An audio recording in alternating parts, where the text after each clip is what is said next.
Selamat malam, Bapak Ibu, saudara-saudari, adik-adik yang terkasih di dalam Yesus Kristus. Selamat bergabung via Zoom dari rumah masing-masing. Untuk bersama kita akan memulai kebaktian rumah tangga pada malam hari ini. Pewartaan firman Tuhan nanti akan disampaikan oleh Bapak Pendeta Leonard Bayu Dalope, MSI. Mari kita memulai kebaktian kita pada malam hari ini dengan mengangkat pujian dari PKJ 2.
Bersama-sama kita menaikkan doa syukur.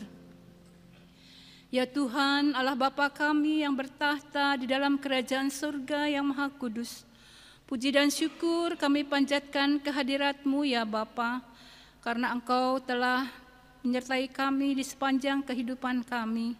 Terlebih di masa pandemi ini ya Tuhan, Engkau senantiasa menjaga kami, keluarga kami, saudara-saudara kami. Dan sehingga pada saat ini Tuhan, kami juga bersyukur boleh dapat mengikuti kebaktian rumah tangga yang akan sebentar lagi kami akan bersama-sama mendengarkan firman yang akan disampaikan oleh hamba-Mu. Tuhan, kiranya Engkau menyertai kebaktian kami, memimpin ibadah kami dari awal, pertengahan, sampai pada akhirnya. Hanya di dalam nama Tuhan kami, Yesus Kristus, kami memohon. Amin. Kembali kita akan memuji Tuhan dari PKJ 15.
mendengarkan firman Tuhan yang akan disampaikan oleh Bapak Pendeta Leonard Bayu.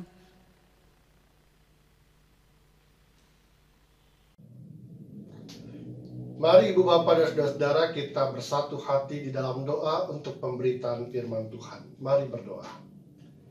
Terpujilah Engkau Tuhan Allah kami yang menganugerahkan kehidupan dan segala kesempatan untuk kami jalani di sepanjang hari ini. Kami bersyukur kami boleh melakukan yang terbaik apapun yang kami kerjakan sepanjang hari ini. Tapi di malam hari ini kami sungguh-sungguh mau bersehati bersama-sama dengan keluarga, mendengarkan firman-Mu dan hidup dalam peribadahan dan persekutuan dengan saudara seiman. Dan karena itu ya Allah, berkenanlah Engkau menyampaikan yang terbaik itu juga kepada kami melalui pemberitaan firman hari ini. Dan kami bersama-sama bersedia untuk mendengarkannya. Dalam nama Tuhan Yesus kami berdoa. Amin. Ibu Bapak dan Saudara, mari membuka Alkitab kita. Kita membaca dari Efesus pasal yang keempat, ayat yang ke-25 sampai dengan pasal yang kelima ayat 2. Mari kita membacanya. Karena itu buanglah dusta dan berkatalah benar seorang kepada yang lain, karena kita adalah sesama anggota. Apabila kamu menjadi marah, janganlah kamu berbuat dosa. Janganlah matahari terbenam sebelum padam amarahmu. Dan janganlah beri kesempatan kepada iblis. Orang yang mencuri, janganlah ia mencuri lagi. Tapi baiklah ia bekerja keras dan melakukan pekerjaan yang baik dengan tangannya sendiri. Supaya ia dapat membagikan sesuatu kepada orang yang berkekurangan. Janganlah ada perkataan kotor keluar dari mulutmu. Tetapi pakailah perkataan yang baik untuk membangun di mana perlu, supaya mereka yang mendengarnya beroleh kasih karunia. Dan janganlah kamu mendukakan Roh Kudus Allah yang telah memeteraikan kamu menjelang hari penyelamatan. Segala kepahitan, kegeraman, kemarahan, pertikaian, dan fitnah hendaklah dibuang dari antara kamu. Demikian pula segala kejahatan. Tetapi hendaklah kamu ramah seorang terhadap yang lain, penuh kasih mesra dan saling mengampuni, sebagaimana Allah di dalam Kristus telah mengampuni kamu. Sebab itu jadilah penurut-penurut Allah seperti anak-anak yang kekasih, dan hiduplah di dalam kasih, sebagaimana Kristus Yesus juga telah mengasihi kamu dan telah menyerahkan dirinya untuk kita sebagai persembahan dan korban yang harum bagi Allah. Demikianlah pembacaan Alkitab. Yang berbahagia kita yang mendengarkannya, terlebih mau melakukannya. Ibu Bapak dan Saudara-saudara, kita bersama-sama kembali berjumpa dan merenungkan firman Tuhan. Dalam perenungan ini saya mengawalinya dengan demikian. Seorang anak dalam usia tumbuh kembangnya, dalam masa-masa pertumbuhannya, dikenal sebagai peniru yang ulung. Mereka senang meniru. Segala yang mereka lakukan adalah hasil meniru orang-orang terdekatnya. Pertama-tama ya tentu saja orang tuanya, dan kemudian juga orang-orang terdekat dalam keluarganya. Mereka meniru mengucapkan beberapa kata. Mereka meniru melakukan sesuatu, bahkan mereka meniru untuk mengekspresikan wajah tertentu. Semuanya mereka lakukan dengan meniru. Karena itu beranjak dari hal yang kurang lebih sama, saya berpikir Lawrence Kohlberg, seorang ahli, menyampaikan tahap perkembangan moral seorang anak di fase yang namanya prakonvensional, yaitu orientasi pada ketaatan atau kepatuhan dan juga pada hukuman. Jadi seorang anak menjadi anak yang baik, katanya begitu, semata-mata karena ketakutannya pada hukuman jika ia nanti menjadi anak yang nakal. Kalau mereka menjadi anak yang baik, mereka disebut patuh dan taat dan mereka mendapat reward hadiah. Dan kalau mereka nakal, maka mereka mendapatkan hukuman. Karena itu agar mereka tidak mendapatkan hukuman, maka mereka berusaha untuk taat dan patuh. Dan karena itu cara mendidik orang tua dulu, mungkin pengalaman kita pernah mengalaminya juga, pernah menerapkan proses dalam masa pertumbuhan anak, yaitu agar anak taat dan patuh, yaitu dengan cara memukul dan menghardiknya. Dengan cara itulah orang tua akan menuai hasil, pada akhirnya anak-anaknya akan menjadi anak yang penurut, taat, dan patuh. Dengan memukul, dengan menghardik, mungkin orang tua dulu melakukannya dengan cara demikian.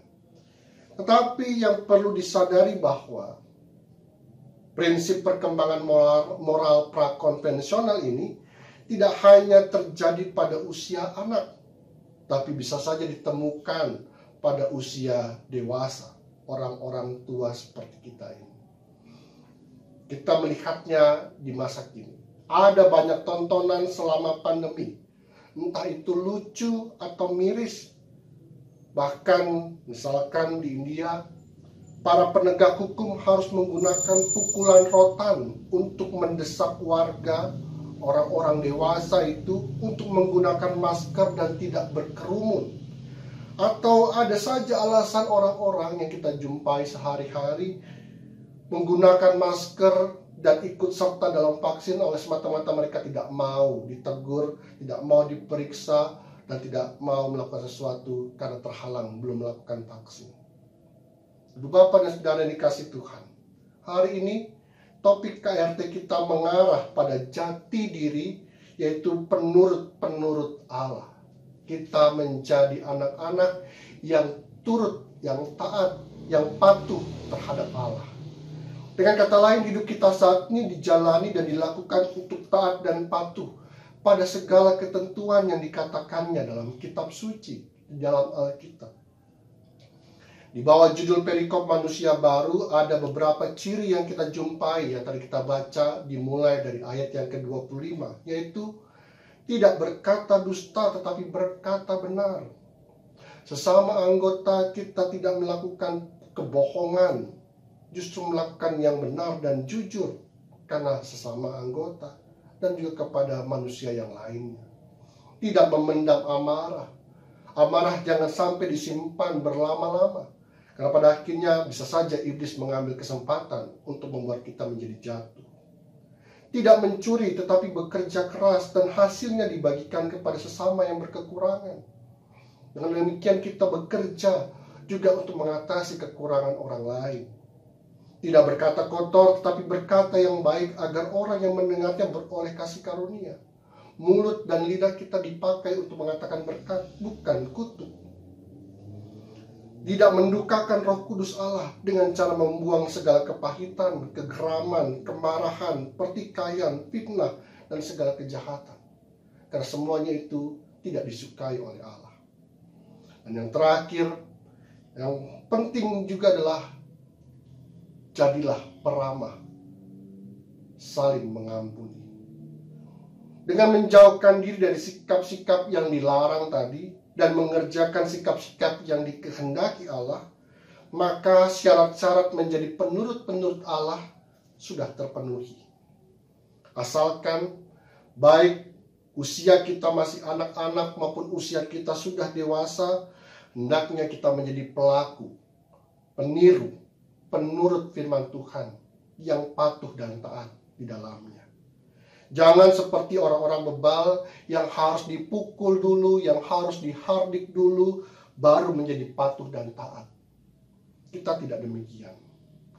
Pandemi dapat diselesaikan hanya jika semua warga memiliki kesadaran sosial, bahwa penularan dapat dicegah jika kita semua patuh dan taat pada arahan dan kebijakan pemerintah yang dipakai Allah juga untuk mengelola dan mengatur kita semua.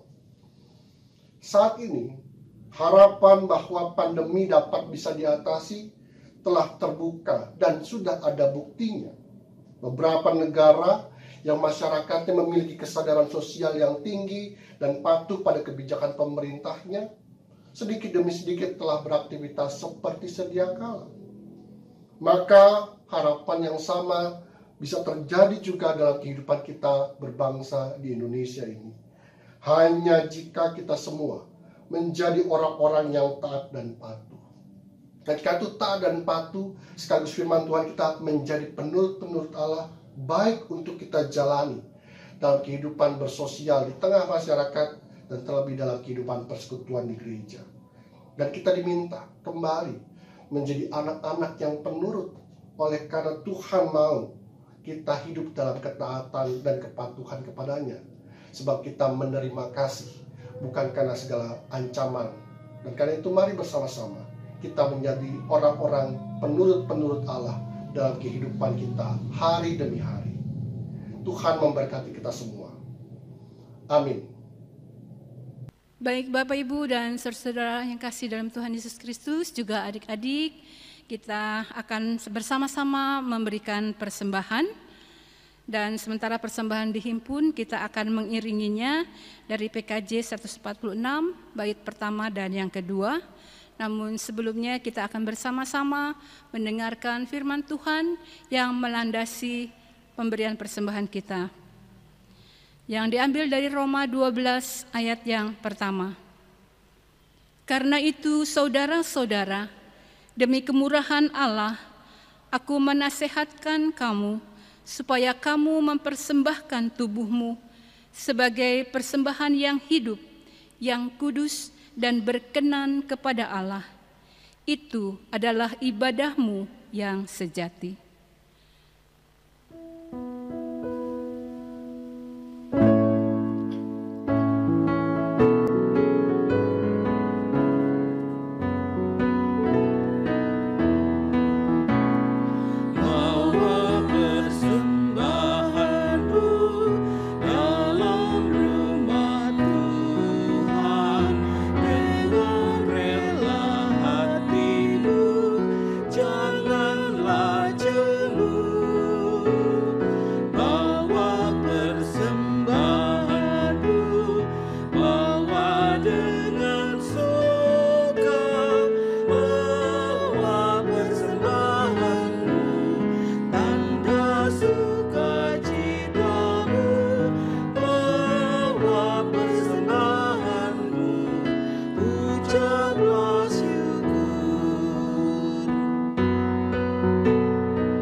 Kita akan menyerahkan persembahan kita melalui doa yang akan dibawakan oleh Pendeta Bayu, dilanjutkan dengan doa syafaat.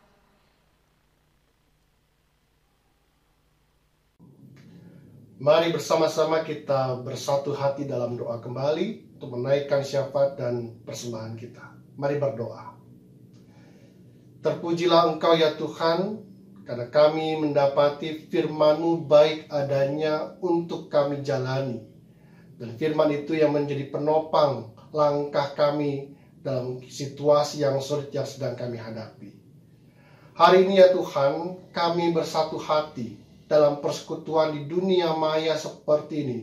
Tapi sungguhnya kami dekat dalam hati, sebab kami menempatkan rindu bersekutu menjadi bagian yang utuh dalam kehidupan bergereja kami.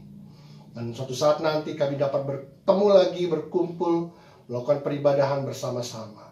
Namun saat ini ya Tuhan, kami menyadari dengan cara seperti inilah kami dapat mengurangi penyebaran COVID.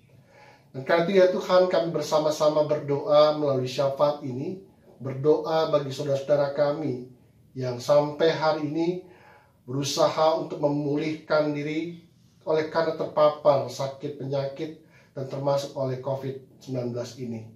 Kami memohon kepadamu ya Tuhan, dengan makanan, minuman, serta obat-obatan, Tuhan menumpangkan tangan-Mu dan pada akhirnya kesembuhan, pemulihan dapat kami rasakan. Semuanya oleh karena anugerah Tuhan. Kami bersyukur juga untuk tenaga medis dan kesehatan yang merawat saudara-saudara kami di rumah sakit oleh karena mereka memiliki gejala berat dan ringan. Dan karena itu ya Tuhan, dengan hikmat-Mu juga mereka merawat dan memulihkan saudara-saudara kami. Bagi kami yang terdampak oleh karena sulitnya hidup di masa pandemi, kami mendapati hidup kami menjadi tertatih-tatih hari demi hari oleh karena penghidupan kami terhalang dan terbatas. Dan karena itu ya Tuhan, Engkau Allah sumber segala berkat, Engkau menganugerahkan berkat yang melimpah, serta rezeki bagi kami setiap harinya, berkecukupan dan tak berkekurangan. Kami berdoa juga ya Tuhan, untuk segala usaha yang terus kami perjuangkan di masa-masa sulit ini, maka Engkau memberkati usaha kami dan menghasilkan yang baik untuk kami nikmati bersama-sama dengan keluarga.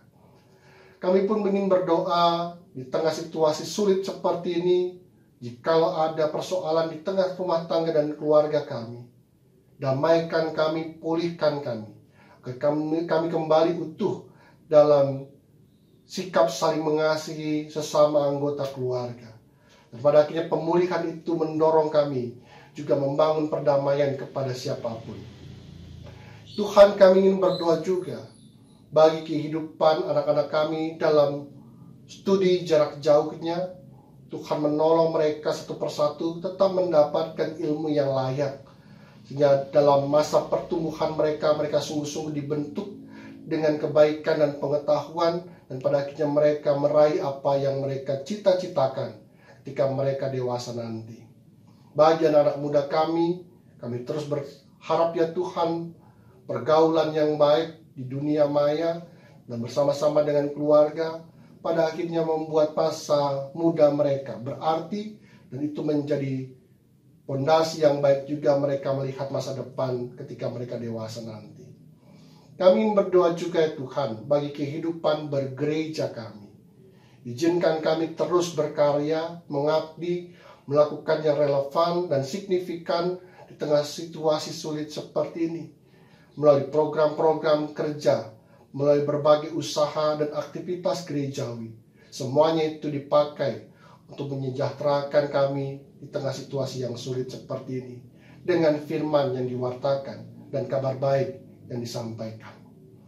Kami berdoa bagi para pelayan Tuhan, baik pendeta, jemaat, para penatua, setiap orang yang mengambil bagian dalam kehidupan pelayanan gerejawi. Tuhan menolong kami semua untuk sungguh-sungguh taat dan setia menjadi pelayan-pelayan Tuhan di masa sulit. Ada risiko yang terkadang harus kami ambil, tetapi kami percaya Tuhan melindungi dan menyertai kami senantiasa. Kami berdoa juga untuk berbagai kegiatan dalam waktu dekat. Tuhan menolong kami untuk setia dan ikut serta dalam persekutuan-persekutuan itu. Kami ingin berdoa juga ya Tuhan, bagi kehidupan berbangsa dan bernegara kami. Berbagai upaya masih terus dilakukan oleh pemerintah, baik pusat maupun daerah. Dan kiranya ya Tuhan, kesehatian di antara mereka akan memampukan bangsa ini pulih dan terbebas dari penyebaran COVID-19. Kami berdoa juga ya Tuhan, agar setiap upaya untuk melakukan vaksinasi bagi seluruh masyarakat agar tetap berjalan dengan lancar, dan pada akhirnya kami mempunyai ketahanan di tengah situasi sulit seperti ini dengan adanya tubuh yang sehat dan prima. Kami ingin berdoa juga ya Tuhan untuk perdamaian dunia, dan karena itu Tuhan menolong kami untuk melihat bahwa kasih adalah cara yang terbaik agar manusia berelasi dengan orang-orang yang berbeda sekalipun, dan dengan cinta kasih itulah kami menjadi satu. Ya Tuhan, inilah seruan kami, doa-doa kami kepadamu. Tuhan mengetahui apa yang jadi permohonan kami. Dan dalam persekutuan kami saat ini pun, kami membawa persembahan-persembahan kami di dalam doa ini, agar Tuhan melihat hati kami yang penuh dengan sukacita memberikan persembahan syukur ini. Dan kiranya Tuhan mencukupkan segala yang kami butuhkan hari demi hari. Sebab kami tahu disitulah Tuhan hadir di tengah kehidupan kami yang fana ini. Ya Tuhan, inilah doa kami, dan kami mau berdoa juga dengan doa yang Engkau ajarkan kepada kami. Bapa kami yang ada di sorga, dikuduskanlah namamu, datanglah kerajaan-Mu, jadilah kehendak-Mu di bumi seperti di sorga. Berikanlah kami pada hari ini makanan kami yang secukupnya, dan ampunilah kami akan segala kesalahan kami, seperti kami juga mengampuni orang yang bersalah kepada kami. Dan janganlah membawa kami ke dalam pencobaan, tetapi lepaskanlah kami dari yang jahat. Karena Engkau yang punya kerajaan dan kuasa dan kemuliaan sampai selama-lamanya. Amin.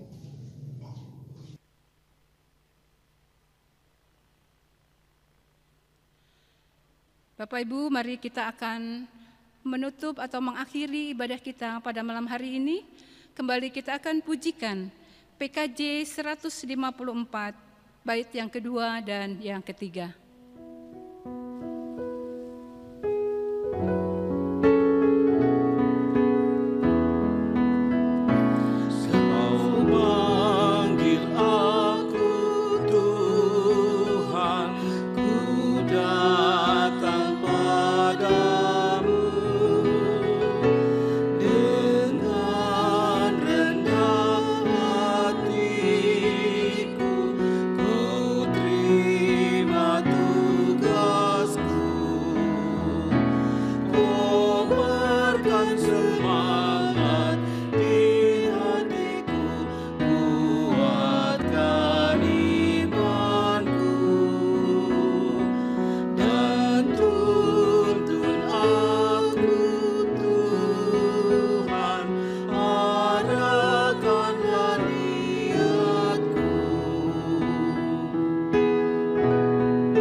Kita akan menerima berkat yang akan disampaikan oleh Bapak Pendeta Bayu.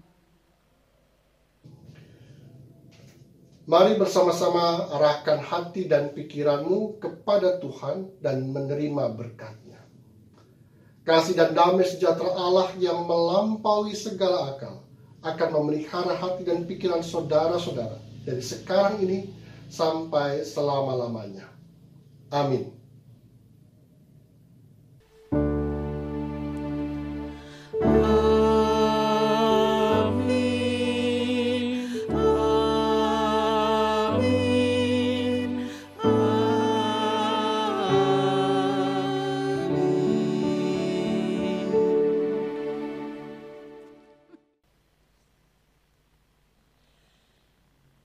Ya, demikian Bapak, Ibu, dan saudara-saudari, juga adik-adik yang kekasih dalam Tuhan Yesus Kristus.